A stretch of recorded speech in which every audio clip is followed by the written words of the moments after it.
ನಿನ್ನೆ ಪ್ರಕಾಶ್ ರಾಜ್ ಅವರವರು CM ಇರುವಂಥ ವೇದಿಕೆಯಲ್ಲಿ ಪ್ಯಾಲೆಸ್ಟೀನಿಯನ್ ಫಿಲ್ಮ್ಗಳನ್ನು ಪ್ಯಾಲೆಸ್ಟೀನಿಯನ್ ಮೂವೀಸ್ಗಳನ್ನು ಇಂಟರ್ನ್ಯಾಷನಲ್ ಫಿಲ್ಮ್ ಫೆಸ್ಟಿವಲ್ ಏನು ಕರ್ನಾಟಕದಲ್ಲಿ ಬೆಂಗಳೂರಲ್ಲಿ ಆಗಲಿಕ್ಕಿದೆ, ಅದರಲ್ಲಿ ಪ್ಯಾಲೆಸ್ಟೀನಿಯನ್ ಫಿಲ್ಮ್ಸ್ಗಳನ್ನು ರಿಲೀಸ್ ಮಾಡಲಿಕ್ಕೆ ಅವಕಾಶ ಮಾಡಿಕೊಡಬೇಕು ಅನ್ನುವಂಥ ಮಾತನ್ನು ಪ್ರಕಾಶ್ ರಾಜ್ ಅವರು ಹೇಳಿದ್ದಾರೆ. ಇದರಲ್ಲಿ ನಮ್ಮ ಭಾರತ ದೇಶದಲ್ಲಿ ಬಹಳ ಲಿಬರಲ್ ಆದ ದೇಶ.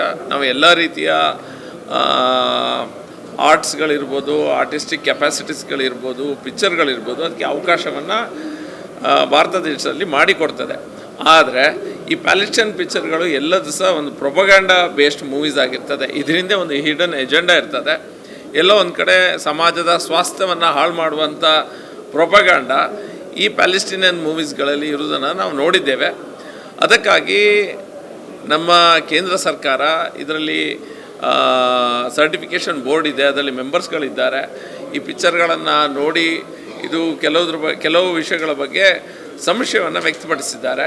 ಹಾಗಾಗಿ ಗೋವಾದಲ್ಲಿ ಈ ಪ್ಯಾಲೆಸ್ಟೀನಿಯನ್ ಎಜೆಂಡಾ ಇರುವಂಥ ಮೂವೀಸ್ಗಳನ್ನು ರಿಲೀಸ್ ಮಾಡಲಿಕ್ಕೆ ಅಥವಾ ಶೋ ಮಾಡಲಿಕ್ಕೆ ಬಿಟ್ಟಿರಲಿಲ್ಲ.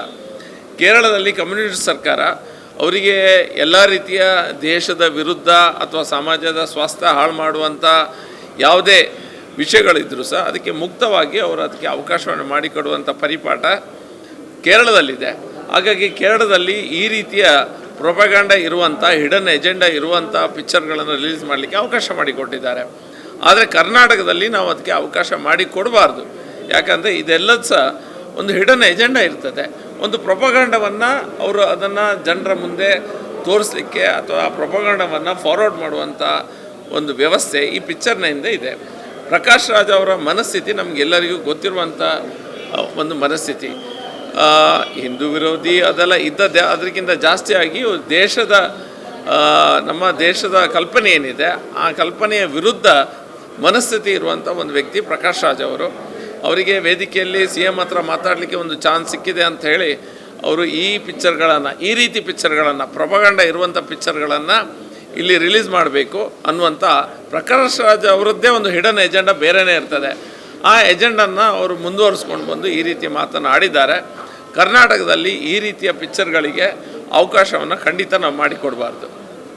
ನಿನ್ನೆ ಪ್ರಕಾಶ್ ರಾಜ್ ಅವರವರು CM ಇರುವಂಥ ವೇದಿಕೆಯಲ್ಲಿ ಪ್ಯಾಲೆಸ್ಟೀನಿಯನ್ ಪ್ಯಾಲೆಸ್ಟೀನಿಯನ್ ಮೂವೀಸ್ಗಳನ್ನು ಇಂಟರ್ನ್ಯಾಷನಲ್ ಫಿಲ್ಮ್ ಫೆಸ್ಟಿವಲ್ ಏನು ಕರ್ನಾಟಕದಲ್ಲಿ ಬೆಂಗಳೂರಲ್ಲಿ ಆಗಲಿಕ್ಕಿದೆ, ಅದರಲ್ಲಿ ಪ್ಯಾಲೆಸ್ಟೀನಿಯನ್ ಫಿಲ್ಮ್ಸ್ಗಳನ್ನು ರಿಲೀಸ್ ಮಾಡಲಿಕ್ಕೆ ಅವಕಾಶ ಮಾಡಿಕೊಡಬೇಕು ಅನ್ನುವಂಥ ಮಾತನ್ನು ಪ್ರಕಾಶ್ ರಾಜ್ ಅವರು ಹೇಳಿದ್ದಾರೆ. ಇದರಲ್ಲಿ ನಮ್ಮ ಭಾರತ ದೇಶದಲ್ಲಿ ಬಹಳ ಲಿಬರಲ್ ಆದ ದೇಶ. ನಾವು ಎಲ್ಲ ರೀತಿಯ ಆರ್ಟ್ಸ್ಗಳಿರ್ಬೋದು, ಆರ್ಟಿಸ್ಟಿಕ್ ಕೆಪಾಸಿಟೀಸ್ಗಳಿರ್ಬೋದು, ಪಿಕ್ಚರ್ಗಳಿರ್ಬೋದು, ಅದಕ್ಕೆ ಅವಕಾಶವನ್ನು ಭಾರತ ದೇಶದಲ್ಲಿ ಮಾಡಿಕೊಡ್ತದೆ. ಆದರೆ ಈ ಪ್ಯಾಲೆಸ್ಟೈನ್ ಪಿಕ್ಚರ್ಗಳು ಎಲ್ಲದೂ ಸಹ ಒಂದು ಪ್ರೊಪಗಾಂಡಾ ಬೇಸ್ಡ್ ಮೂವೀಸ್ ಆಗಿರ್ತದೆ. ಇದರಿಂದ ಒಂದು ಹಿಡನ್ ಎಜೆಂಡಾ ಇರ್ತದೆ. ಎಲ್ಲೋ ಒಂದು ಕಡೆ ಸಮಾಜದ ಸ್ವಾಸ್ಥ್ಯವನ್ನು ಹಾಳು ಮಾಡುವಂಥ ಪ್ರೊಪಗಾಂಡಾ ಈ ಪ್ಯಾಲೆಸ್ಟೀನಿಯನ್ ಮೂವೀಸ್ಗಳಲ್ಲಿ ಇರುವುದನ್ನು ನಾವು ನೋಡಿದ್ದೇವೆ. ಅದಕ್ಕಾಗಿ ನಮ್ಮ ಕೇಂದ್ರ ಸರ್ಕಾರ ಇದರಲ್ಲಿ ಸರ್ಟಿಫಿಕೇಷನ್ ಬೋರ್ಡ್ ಇದೆ, ಅದರಲ್ಲಿ ಮೆಂಬರ್ಸ್ಗಳಿದ್ದಾರೆ. ಈ ಪಿಕ್ಚರ್ಗಳನ್ನು ನೋಡಿ ಇದು ಕೆಲವು ವಿಷಯಗಳ ಬಗ್ಗೆ ಸಂಶಯವನ್ನು ವ್ಯಕ್ತಪಡಿಸಿದ್ದಾರೆ. ಹಾಗಾಗಿ ಗೋವಾದಲ್ಲಿ ಈ ಪ್ಯಾಲೆಸ್ಟೀನಿಯನ್ ಎಜೆಂಡಾ ಇರುವಂಥ ಮೂವೀಸ್ಗಳನ್ನು ರಿಲೀಸ್ ಮಾಡಲಿಕ್ಕೆ ಅಥವಾ ಶೋ ಮಾಡಲಿಕ್ಕೆ ಬಿಟ್ಟಿರಲಿಲ್ಲ. ಕೇರಳದಲ್ಲಿ ಕಮ್ಯುನಿಸ್ಟ್ ಸರ್ಕಾರ ಅವರಿಗೆ ಎಲ್ಲ ರೀತಿಯ ದೇಶದ ವಿರುದ್ಧ ಅಥವಾ ಸಮಾಜದ ಸ್ವಾಸ್ಥ್ಯ ಹಾಳು ಮಾಡುವಂಥ ಯಾವುದೇ ವಿಷಯಗಳಿದ್ದರೂ ಸಹ ಅದಕ್ಕೆ ಮುಕ್ತವಾಗಿ ಅವರು ಅದಕ್ಕೆ ಅವಕಾಶವನ್ನು ಮಾಡಿಕೊಡುವಂಥ ಪರಿಪಾಠ ಕೇರಳದಲ್ಲಿದೆ. ಹಾಗಾಗಿ ಕೇರಳದಲ್ಲಿ ಈ ರೀತಿಯ ಪ್ರೊಪಗಾಂಡಾ ಇರುವಂಥ ಹಿಡನ್ ಎಜೆಂಡಾ ಇರುವಂಥ ಪಿಕ್ಚರ್ಗಳನ್ನು ರಿಲೀಸ್ ಮಾಡಲಿಕ್ಕೆ ಅವಕಾಶ ಮಾಡಿಕೊಟ್ಟಿದ್ದಾರೆ. ಆದರೆ ಕರ್ನಾಟಕದಲ್ಲಿ ನಾವು ಅದಕ್ಕೆ ಅವಕಾಶ ಮಾಡಿಕೊಡಬಾರ್ದು. ಯಾಕಂದರೆ ಇದೆಲ್ಲದು ಸಹ ಒಂದು ಹಿಡನ್ ಎಜೆಂಡಾ ಇರ್ತದೆ. ಒಂದು ಪ್ರೊಪಗಾಂಡವನ್ನು ಅವರು ಅದನ್ನು ಜನರ ಮುಂದೆ ತೋರಿಸಲಿಕ್ಕೆ ಅಥವಾ ಆ ಪ್ರೊಪಗಾಂಡವನ್ನು ಫಾರ್ವರ್ಡ್ ಮಾಡುವಂಥ ಒಂದು ವ್ಯವಸ್ಥೆ ಈ ಪಿಕ್ಚರ್ನಿಂದ ಇದೆ. ಪ್ರಕಾಶ್ ರಾಜ್ ಅವರ ಮನಸ್ಥಿತಿ ನಮಗೆಲ್ಲರಿಗೂ ಗೊತ್ತಿರುವಂಥ ಒಂದು ಮನಸ್ಥಿತಿ. ಹಿಂದೂ ವಿರೋಧಿ ಅದೆಲ್ಲ ಇದ್ದದ್ದೇ, ಅದಕ್ಕಿಂತ ಜಾಸ್ತಿಯಾಗಿ